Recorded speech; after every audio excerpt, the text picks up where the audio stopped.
Welcome, I'm Catherine Hadro, and this is EWTN Pro-Life Weekly. In this week's special edition, I say goodbye to my role as host and managing editor. I'm joined by the founder of the Congressional Pro-Life Caucus, Representative Chris Smith, and Susan B. Anthony List's Mallory Quigley, to look back on the past 5 years of the pro-life movement and this program.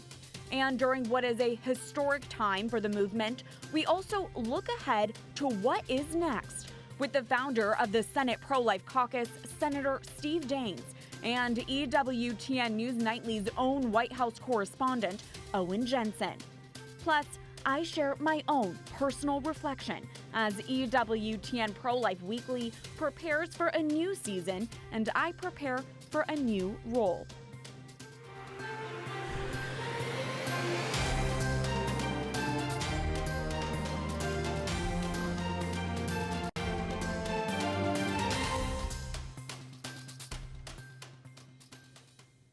This is a special edition of our show, as it is my final one in the EWTN Pro-Life Weekly anchor chair. I will have more details on that at the end of the program.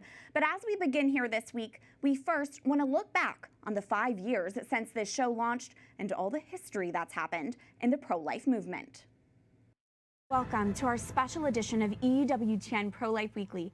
When EWTN Pro-Life Weekly first launched in January 2017, Donald Trump had just been inaugurated President of the United States. Together, we will determine the course of America and the world for many, many years to come. He had no political history and therefore no pro-life record. But during his administration, we reported on the multiple actions Trump took against abortion. From expanding the Mexico City policy so U.S. tax dollars are banned from funding abortions overseas, to finalizing his Protect Life rule, redirecting Title X family planning dollars away from the abortion industry. And in what's viewed as a huge part of Trump's legacy, his nomination of 3 Supreme Court justices, each of whom sit on the high court bench today and are overseeing major abortion cases. Over these past 5 years, pro-abortion politicians have shocked us with their public stance, including the now infamous comments from outgoing Virginia Governor Ralph Northam that sounded like a defense of infanticide. The infant would be delivered. The infant would be kept comfortable.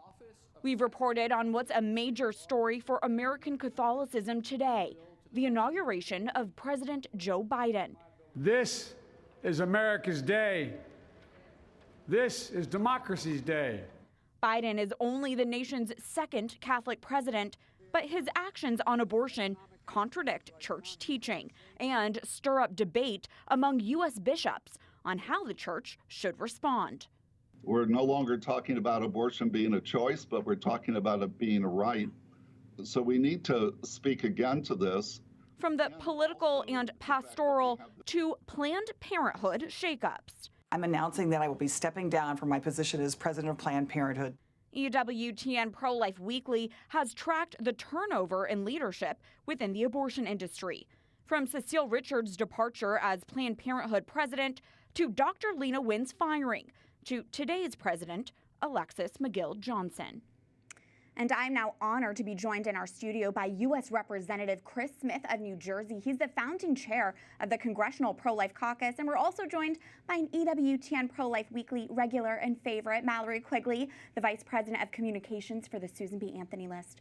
Thank you both for being here. You two are so special to me, and it's an honor to have you both here. Okay, that report just scratched the surface of all that's happened in the pro-life movement these past 5 years.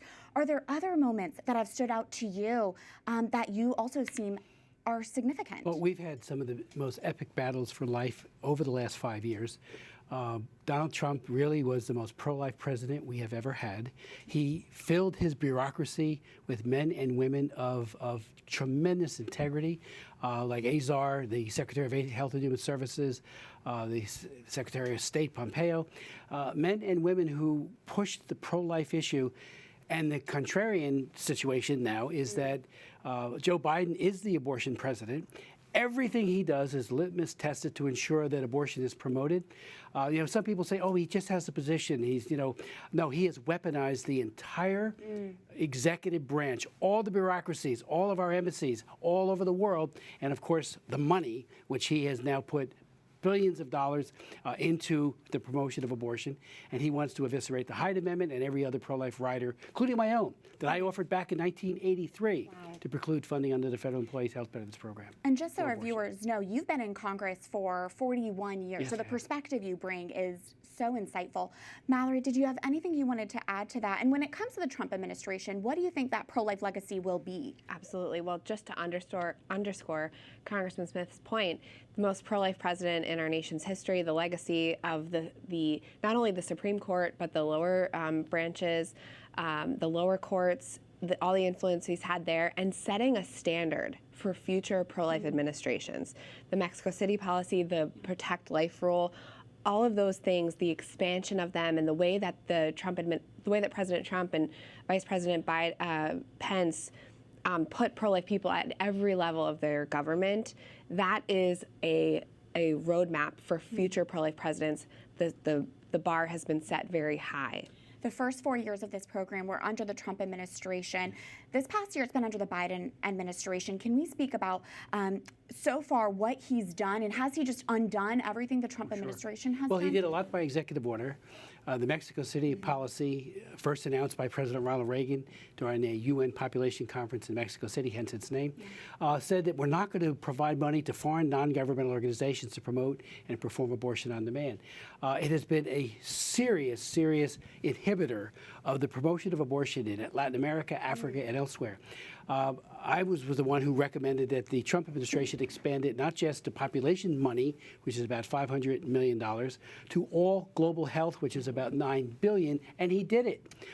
Mike Pence played a major role in that as well, and what an impact that has had, because the Planned Parenthoods of this world, and there's a lot of them, they make a beeline for that spigot of funds, and then they become the go-to person in countries all over the world with our money, and this is grant money, so we have every right and obligation to protect unborn children by not giving it to the purveyors of death, Child Abuse Incorporated, which is Planned Parenthood. And paying attention to what's going on abroad as well. Yes. Yeah. Mallory, what would you say about this first year of the Biden administration? Yeah, well, and here at home, I mean, we've seen the weaponization of the Department of Justice, which is really, none of this is a surprise at all if you were paying attention during the Democratic primary when it was Kamala Harris, our now current vice president, who said, states should have to state lawmakers need to pre-clear their pieces of legislation with the pro-abortion Department of Justice to make sure that it's compliant with Roe versus Wade.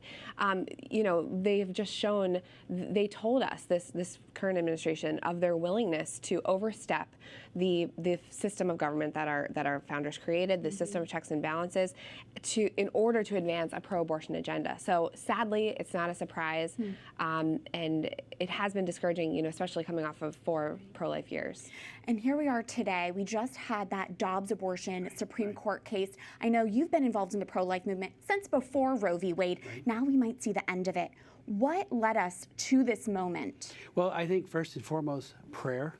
I mean, the pro-life movement loves them both, mother and child, and if the woman aborts, loves the mother still. And my wife and I got involved in the early 70s, 1972, and have worked in it, and I've never seen more loving, compassionate, mercy-filled, reconciliation-oriented people than the pro-life movement. And it reflects the church, because so many are church people. And now Biden wants to force every one of us to pay for every abortion in Obamacare, which already does that, but by eviscerating the Hyde Amendment and other amendments that are in place right now. Public funding for abortion does not enjoy public opinion, 58 or so to 38%, according to the Marist poll. Huge majority of Americans don't want to subsidize abortion. And again, as you said, without Trump, there is no Dobbs case going forward, because Hillary Clinton would have had 3 or 4 people to pick for the high court, and they would have been litmus-tested pro-abortion justices.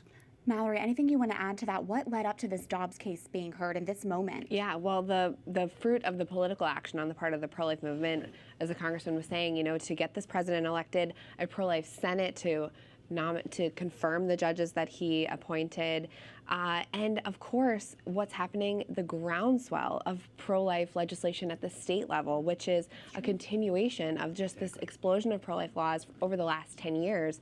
500 pro-life bills introduced at the state level this year alone. Incredible. And that is reflective of the momentum that our movement is building across the country, that we want to humanize our laws, modernize our laws, allow laws to be enforced that currently Roe does not allow.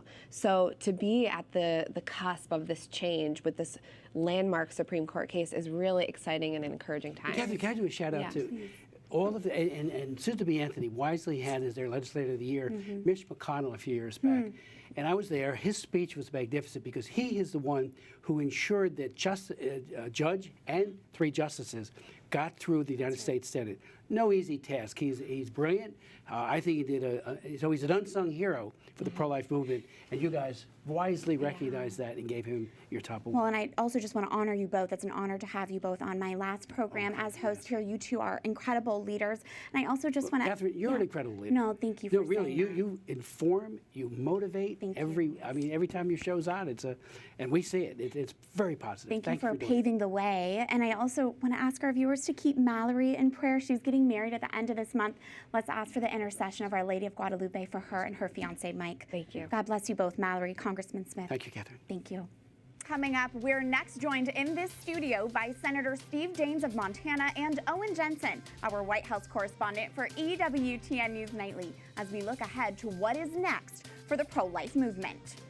And I share a personal reflection as I say goodbye to my EWTN Pro-Life Weekly anchor seat.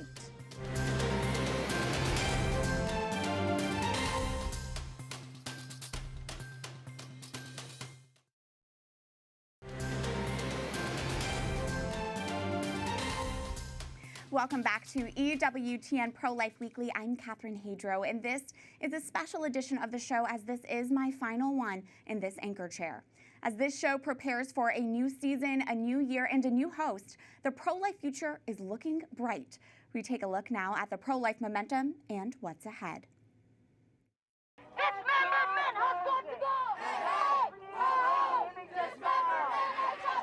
Pro-life hope and optimism filled the air outside the Dobbs Supreme Court abortion case on December 1st as the justices took up Mississippi's 15-week abortion ban in a case that could overturn Roe v. Wade. Now, if that happens, it just means that abortion returns to the states, and so the legislative branches in the states will have a lot more control over what's happening, and we'll be fighting it in a different way. It doesn't mean that abortion is illegal, but boy, it would be a step in the right direction. If Roe is overturned, more than 24 states would be poised to ban abortion.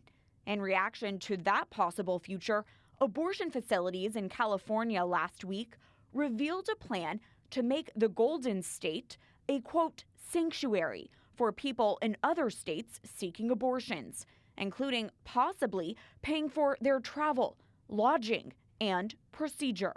We released 45 recommendations for what the state of California can do to ensure that we remain a reproductive freedom state. The highest levels of government are responding as well to the current pro-life momentum.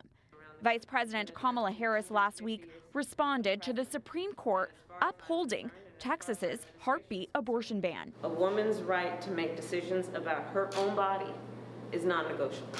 An aggressive abortion agenda has been an ongoing theme for the Biden-Harris administration. In their first year alone, this White House has repealed the Global Protect Life policy, forcing taxpayers to fund the abortion industry overseas. They've appointed pro-abortion cabinet members, including HHS Secretary Javier Becerra. The administration has also publicly stated the intent to codify Roe v. Wade into federal law. And joining us now in studio is the founder and chair of the Senate Pro-Life Caucus, Senator Steve Daines of Montana. And we are also joined by EWTN News Nightly's own White House correspondent, Owen Jensen. Thank you both for being here. It's an honor to have you on this special program. Senator, let's begin with you. You have your finger on the pulse of the pro-life movement. Speak about this moment that we're in and what's ahead. I think this is one of the most historic moments that we've had in this movement, perhaps in 50 years. There's a reason to be optimistic. I think this is the culmination of millions and millions of prayers on behalf of the unborn over so many years, and also the actions that have been taken. Elections have consequences, and because what we've seen here is electing more pro-life senators, more pro-life members of Congress, getting the right judges on the bench, we're at a moment where I think there's reason to be optimistic that we may see something that for a long time has been more of an aspirational prayer, the repeal of Roe v. Wade and Casey. I think we're in the cusp here of seeing a very positive outcome for the United States Supreme Court. I think you're absolutely right. And, and Owen, on that note, there is so much optimism regarding the Dobbs Supreme Court abortion case. What action are you expecting from the Biden-Harris administration in response to the Dobbs case and a potential chipping away of Roe versus Wade? Well, Catherine, I mean, they've been out in front of this since day one. They know what's coming down the pike. Roe v. Wade, most likely gone, right? So since day one of the administration, let me just share with you some of these things. They've been stressing, as you mentioned in your piece, codifying Roe v. Wade into federal law via the Women's Health Protection Act, right? The current Build Back Better Act, which passed the House, is still working its way possibly through the Senate. I'm sure the senator here could speak more specifically to this. But in there, in the health, in the areas of expanded health coverage, there are no Hyde provisions attached to it. I know Manchin said this is a dead on the doorstep if this doesn't happen, Hyde, but we'll see where that goes. They're trying to force that through. Look for a big battle over abortion medication, potentially the FDA easing restrictions to make it easier to get the drug through the mail. And again, this constant drumbeat. The other day, this is December 10th, 2021, Jen Psaki had her press briefing. The president is deeply committed to the constitutional right recognizing Roe v. Wade, and he has argued and advocated in the past for codifying Roe through passing the Women's Health Protection Act. I say that in quotes because we know that's just a terrible euphemism for that, right? And then you saw the vice president saying the other day it's non-negotiable, women's rights, and so they're entrenched in this. They're intransigent. And I will say, coming in, we knew who we were getting when they came into office. I didn't expect it to be this intense, not only supporting abortion, especially a Catholic president who does not believe life begins at conception, but shoving it down people's collective throat. We're 1 year in. There's 3 more years to go. Senator, you've put together this pro-life caucus in the Senate. What are your top priorities in the few years ahead? Well, look, this is a moment now we must seize and be on the offense. Assuming we get a favorable ruling from the United States Supreme Court early this summer, it is time now to take this battle to the states. That's where the front lines of the abortion battle is going to be on behalf of the unborn. It's exciting. In my home state of Montana, we elected a pro-life governor, the first pro-life governor we've had in 16 years, just elected in November. And just in our last legislative session in Montana, we've passed pro-life legislation, and we've celebrated that. This is where the battle goes. And I think we're going to see increasingly, as we've seen the horrible news coming out of California, where they want to offer up basically to fund young women, any woman that wants to come to California and have an abortion. I think we're going to see really a dividing line between pro-abortion states and pro-life states. That's where the battle's going next. That is such a good point. Oh, and I want to take a look back to an exchange that you had with White House Press Secretary Jen Psaki that caught quite a bit of attention. Let's take a look. Why does the president support abortion when his own Catholic faith teaches abortion is morally wrong? He believes that it's a woman's right, it's a woman's body, and it's her choice. Who does he believe then should look out for the unborn child? He believes that it's up to a woman to make those decisions and up to a woman to make those decisions with her doctor. I know you've never faced those choices, nor have you ever been pregnant, but for women out there who have faced those choices, this is an incredibly difficult thing. The president believes their rights should be respected. Go ahead. I think we got to move on. That was so condescending, and let the record show, Owen, I'm so grateful you asked that question. You spoke on behalf of the unborn and at least half of the United States, those pro-lifers who can't be there. I want to ask you, what do you think, that being an indicator, what do you think the future is for pro-life media and how pro-lifers will be treated by those in power who are pro-abortion? Well, you just saw some of it right there. I can't speak for people outside of that White House press briefing room. I can guarantee you, Senator, this wouldn't surprise you, that of the 100 or so people in there, most are pro-abortion. I would safely guess that. The other day, a reporter asked a question. This is regarding the Texas law. A reporter asking specifically, I wonder what else the White House can do or should be doing with regards to women's reproductive rights, given everything that's happening, specifically this ruling out of Texas. So I just wonder what else, aside from codification of Roe in Congress, can and should the administration be doing? I mean, the question is so slanted right out of the gate, and everyone, and so I hear these things when I'm in there. I'm like, this is supposed to be an objective press in here? Right. And they're asking this slanted question. It just drives me. So I throw in my question, which, by the way, for the record here, I have to kind of blurt out my question. I don't really get called on anymore. You have to make I have to blurt it known. out, right? And we need you in there, absolutely. And yeah, I don't dislike anyone. I just want to be, to be able to get the question in without this sort of indignation. Oh, right. Who are you? Kind of right. Thing, right. No, we pro-lifers, we cannot back down, No, and we need to remain courageous in our view. Senator Daines, I'd be curious, looking ahead to the future, there is a lot of optimism, and science is on our side as well. It really is, and that was one of the arguments and talking points we had on the day of the Dobbs case on the steps of the Supreme Court. Is the laws need now to catch up with the science. Yes. The science is incontrovertible. It is clear. I'm a chemical engineer by degree. I believe in science. Yes. I'm happy to have the scientific debate with anybody on the issue of life. But I think what we're also winning is look at a smartphone. You can Google 15-week baby. Of course, that was the Dobbs case, was the 15-week mark. Right. You Google 15-week baby. You look at the images. They are so clear. Again, if the Mars lander were to project images back from Mars of this beautiful little baby, the NASA scientists would all say, that is life. Yes. That is life. And that's the ground we have to fight this battle on behalf of the unborn, is whether this is life or not. The evidence is so compelling. This is life. Absolutely. And that's what makes this the most worthy cause. And there is so much momentum. Owen, as we prepare to wrap up this discussion, are there any last words that you wanted to share with viewers? Well, Catherine, first of all, this is your last show. I know we should have boxes of Kleenex out here for you. With pretty soon you're going to be starting tearing up, right? You have done a fantastic job. Your questions are insightful. You've educated millions of people literally on this issue, and I've always enjoyed watching your show because you ask the questions that people at home are asking, and that's key. So great job on that. And who knows how many lives you saved potentially, or how many minds maybe you've changed. And to me, there's nothing more admirable than that. And let's face it, when you're up here, you're putting yourself on the line, right? There's people out there who would like to see you go off the air or shut you down, right? And me too, and you too, I'm sure, sir. And then you probably get your share of hate mail, I'm guessing, or whatever. Who cares, right? That's not the. I'm not trying to make friends.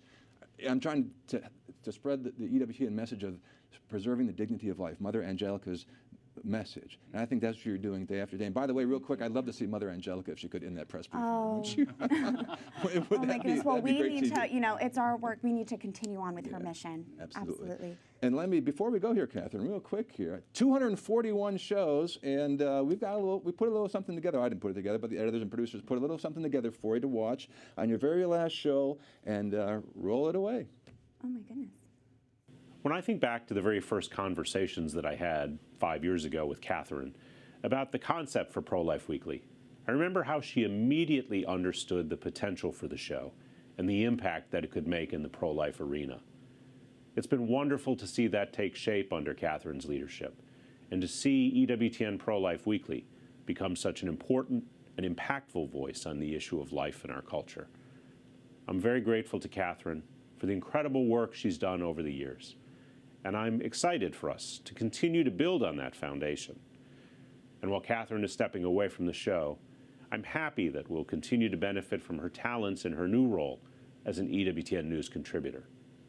Thank you, Catherine. May God bless you and reward you for all your efforts on behalf of the cause of life. It's almost impossible to overstate the importance and the significance of the work of Catherine Hadro over the last 5 years as host of EWTN Pro-Life Weekly. She has updated the world on the pro-life cause, but even more than that, she has helped form and inform Catholics and people of conscience all over the world about the importance of life, the dignity of the human person, and the role of Catholic teaching in wider culture. For all of that, we are immensely grateful. Catherine, it's been a real pleasure working with you all these years at EWTN, and in particular on your show, Pro-Life Weekly. Catherine, it's been a pleasure working at your side over the past 8 years. You've been such a blessing to the station. Catherine, we are going to miss you as a presence, at least on Pro-Life Weekly, but you'll still be around the corridors lurking about. Looking forward to seeing you then. Thank you for all your hard work. Merry Christmas and a Happy New Year. Catherine, great job on Pro-Life Weekly. I learned so much watching your show. You ask incredible questions. Fantastic job. Catherine, I just want to say that it's been a pleasure to work with you side by side to highlight many of the bills here on Capitol Hill that deal with pro-life issues and protecting the unborn. We know that you're going to continue that passion in the future. Good luck and God bless. Catherine, this is such a bittersweet moment to see you decide that it's time to move on from pro-life, but I do know that you did something amazing in launching this show, and you took on something many people wouldn't have had the courage to do. Catherine, I will miss our time in the makeup room. Thank you for so many laughs and so many different looks throughout the years. Catherine, excited to see what the future has in store for you. It's been great to see you use your gifts and talents for the network. All the best. You're awesome. Go, Catherine.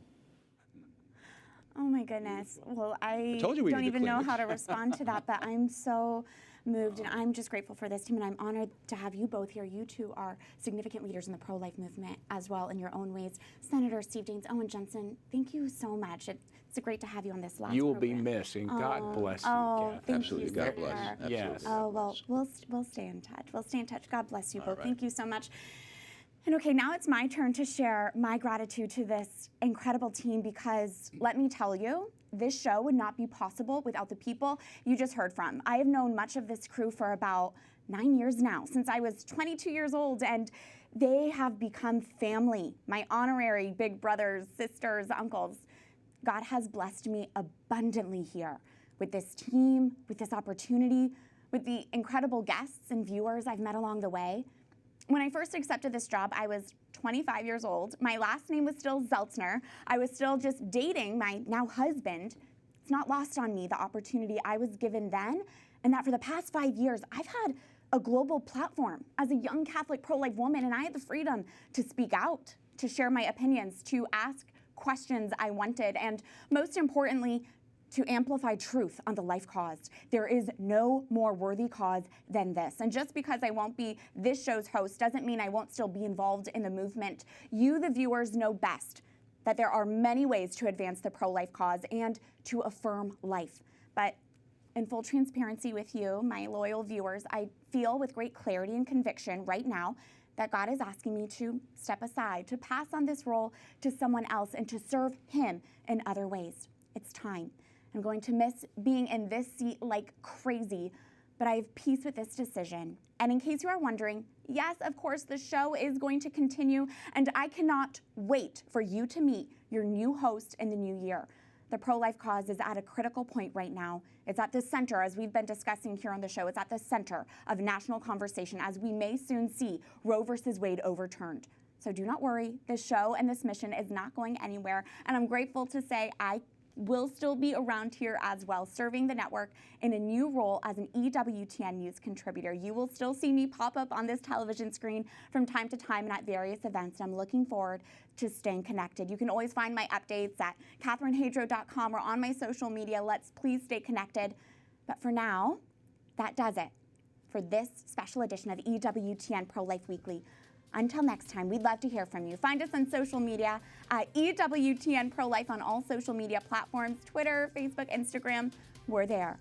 You can also send us a message by emailing prolifeweekly@ewtn.com. We love to hear from you. Remember, life is a gift. Your life is a gift. God bless.